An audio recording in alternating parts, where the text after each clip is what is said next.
जय हिंद दोस्तों, आपका स्वागत है इस वीडियो में। दोस्तों, इस वीडियो में हम बात करने वाले हैं यूपीपी कांस्टेबल की जो नई भर्ती आने वाली है वो कब तक आएगी और कितनी आएगी, और जो ट्रेनिंग में आपकी सैलरी मिलेगी वो कितनी मिलती है। उसके बाद बात करेंगे इसके लिए एज क्राइटेरिया क्या होनी चाहिए, हाइट कितनी होनी चाहिए, भर्ती की प्रक्रिया क्या होती है, इसके लिए योग्यता क्या होती है। उसके बाद बात करेंगे एग्जाम का पैटर्न क्या होता है, एग्जाम में क्या क्या पूछे जाते हैं। उसके बाद बात करेंगे कि तैयारी कैसे करें और कहां से करें और कितना पढ़ें कि आपका सिलेक्शन आराम से हो जाए, जिससे आपको आपके वर्दी पहनने का सपना जो है वो पूरा हो जाए। और सबसे लास्ट में बात करेंगे हम जो सबसे इंपॉर्टेंट चीज है जिसके वजह से बच्चों का सिलेक्शन नहीं हो पाता है, तो वो ऐसी क्या चीज है उसके बारे में जानने के लिए आप वीडियो क्लास को देखिए, आपको पता चल जाएगा और आपका भी सिलेक्शन आराम से हो जाएगा। ठीक है, तो चलिए शुरू करते हैं।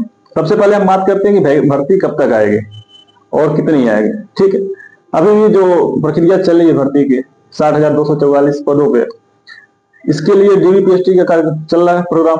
इसके बाद अगले महीने में 10 फरवरी से इसका फिजिकल स्टार्ट हो जाएगा, और जहां तक मेरा अनुमान है अप्रैल मई में आपका मेडिकल हो जाएगा। उसके बाद मई जून में आराम से आपका ज्वाइनिंग हो जाएगा। ठीक है, तो मान लीजिए 1,74,000 बच्चे पास हुए हैं, जिनमें से मान के चलिए 60,000 बच्चों का होना है, बाकी बच्चे तो छट जाएंगे।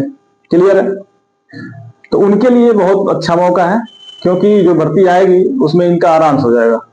ठीक है, और जिन लोगों का 2-4-10 नंबर से रह गया है और जो वो तैयारी कर रहे हैं और जिनका सपना है कि हम वर्दी पहने, ठीक है, तो उनके लिए सुनहरा मौका है। वो अपनी तैयारी को और बेहतर कर लें, और टाइम ज्यादा नहीं है, 4-5 महीने का टाइम बचा हुआ है आपके पास, तब तक वैकेंसी आ जाएगी। ठीक है, देखिए जहां तक मेरा अनुमान है जैसे ये बच्चे ट्रेनिंग में जाएंगे, जो प्रक्रिया चल रही है अभी, उसके बाद आपकी वैकेंसी जरूर आ जाएगी, क्योंकि 2027 में चुनाव है विधानसभा का। 2027 से पहले ये भर्ती फाइनल हो जाएगी। क्लियर है, और अगर आपकी तैयारी अच्छी है तो आपका सिलेक्शन इस बार नहीं हुआ तो क्या हुआ, अगली बार हो जाएगा। क्लियर है, तो ये तो बात हो गई भर्ती कब आएगी। इसके बाद बात करते हैं कितनी आएगी। देखिए जहां तक मेरा अनुमान है 50,000 से ज्यादा ही पदों में भर्ती आएगी। क्लियर है, तो ये बहुत बड़ा अमाउंट है, मान के चलिए 50,000 पद कम नहीं होते हैं, तो 50,000 वैकेंसी आने वाली है और आप अपनी तैयारी को मजबूत बना लीजिए। ठीक है, उसके बाद बात करते हैं कि सैलरी क्या होती है जो ट्रेनिंग में मिलती है, क्योंकि जो बच्चे अभी ट्रेनिंग में जाएंगे उनके लिए भी अच्छी खबर है ये, और जो भर्ती होंगे उनके लिए भी अच्छी खबर है।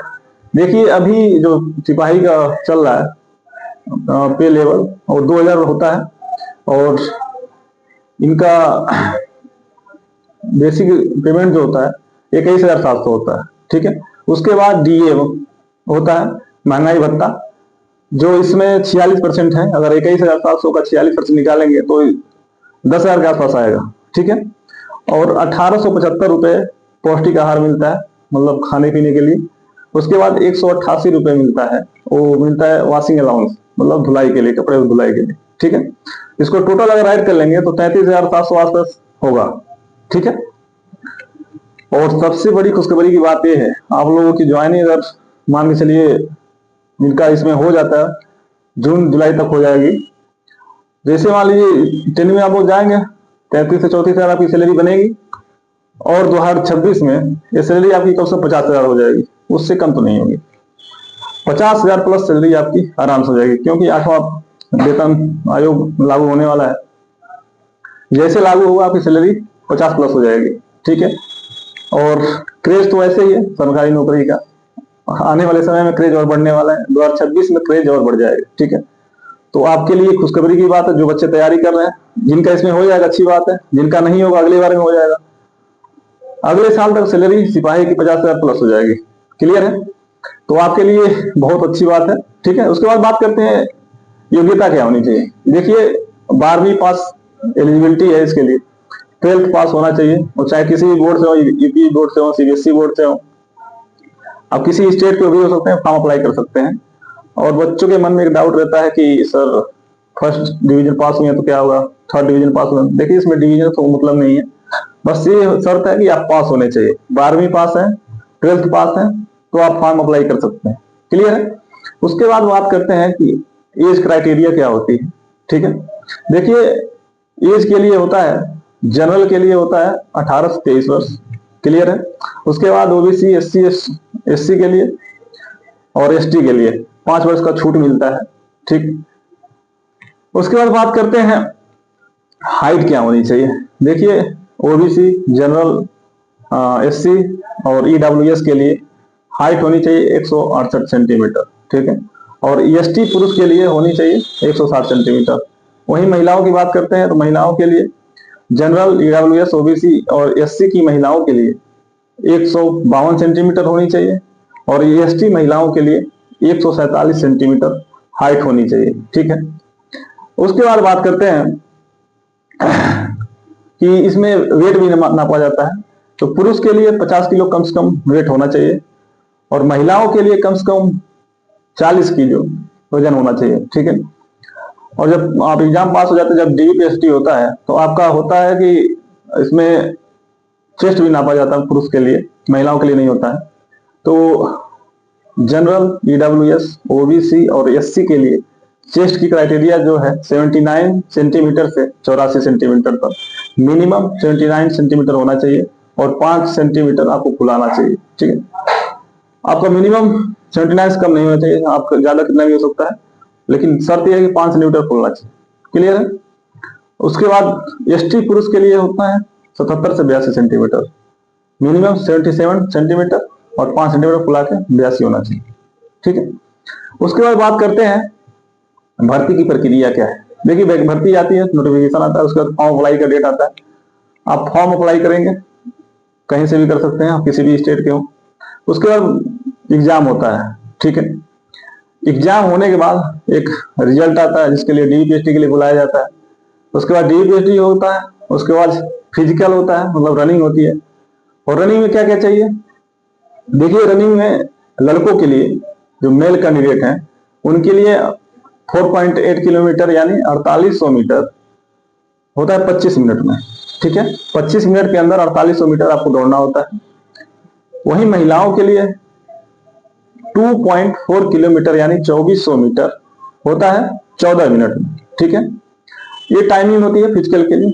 फिजिकल में बस आपका रनिंग होता है। फिजिकल हो जाने के बाद आपका एक आता है मेडिकल के लिए फाइनल कट ऑफ आता है। ठीक है।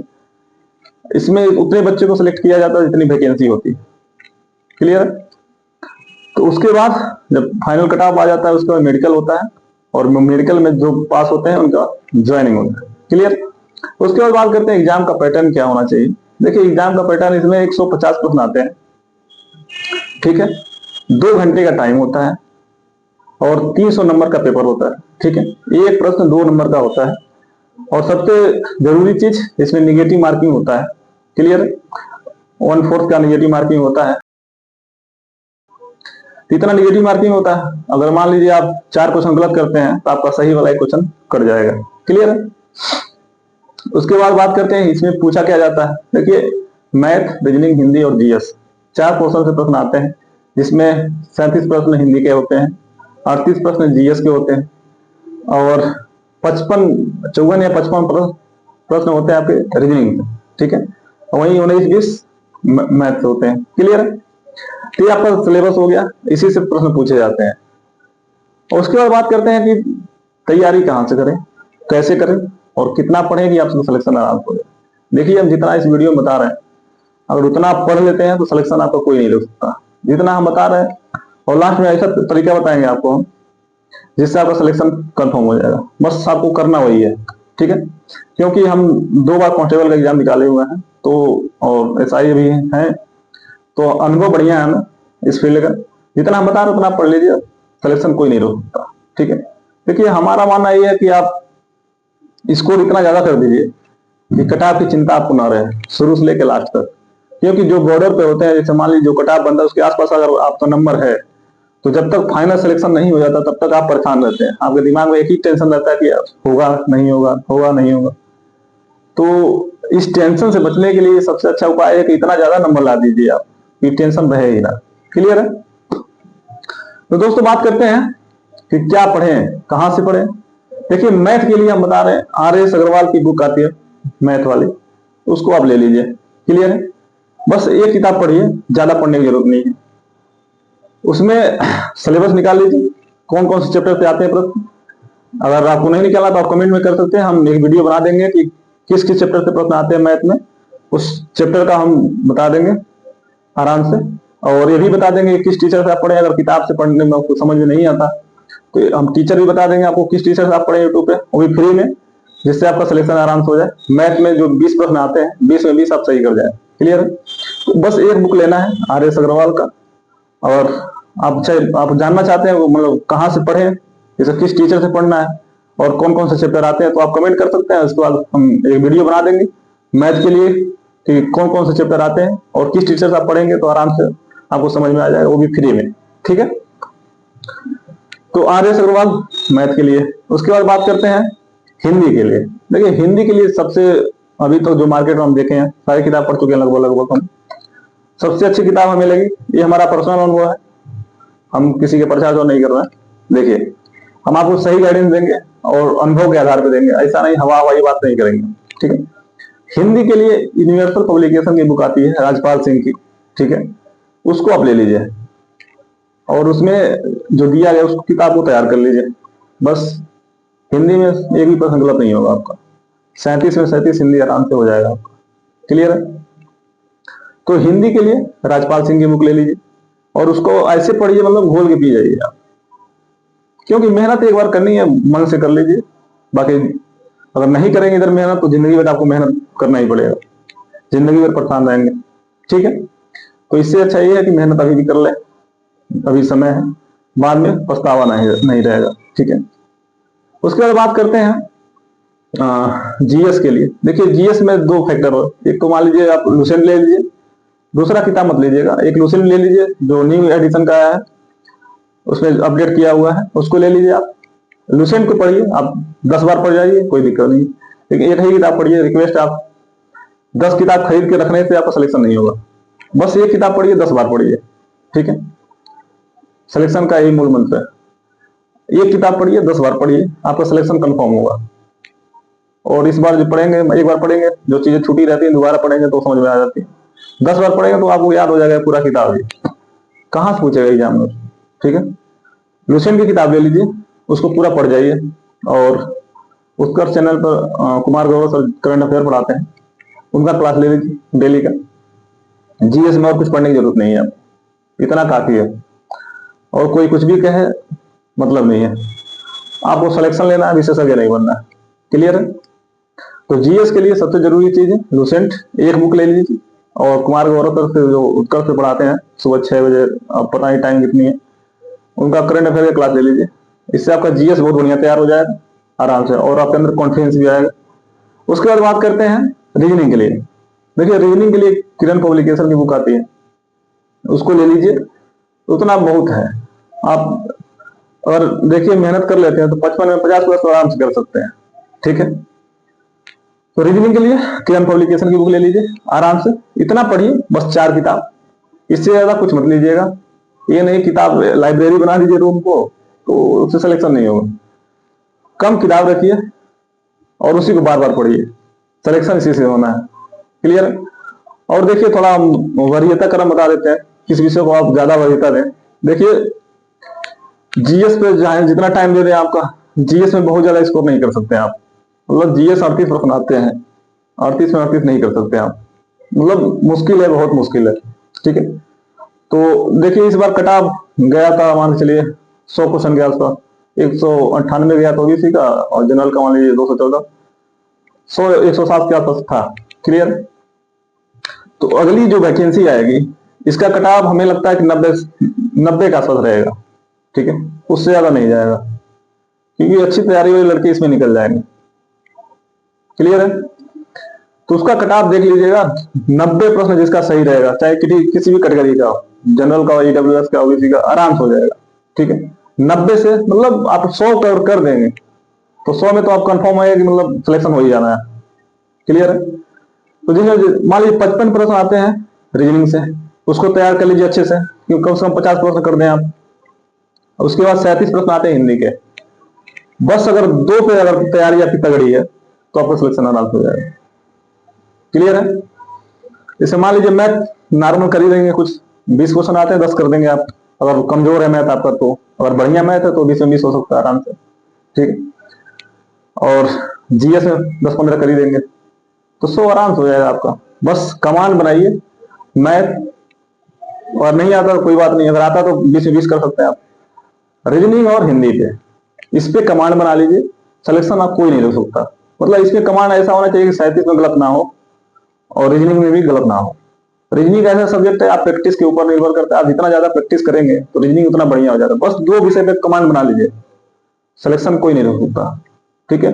बाकी नॉर्मली मैथ को टाइम दीजिए, नॉर्मली इसको दीजिए, क्योंकि मैथ ज्यादा क्वेश्चन है नहीं, तो इतना कर लीजिए, आपका सिलेक्शन कोई नहीं रोक सकता। उसके बाद बात करते हैं सबसे जरूरी चीज जो हम स्टार्ट में बताया था। यही गलती बार बार करते हैं लोग, और बहुत सारे बच्चे, मतलब 95% लड़के यही गलती करते हैं, प्रैक्टिस सेट।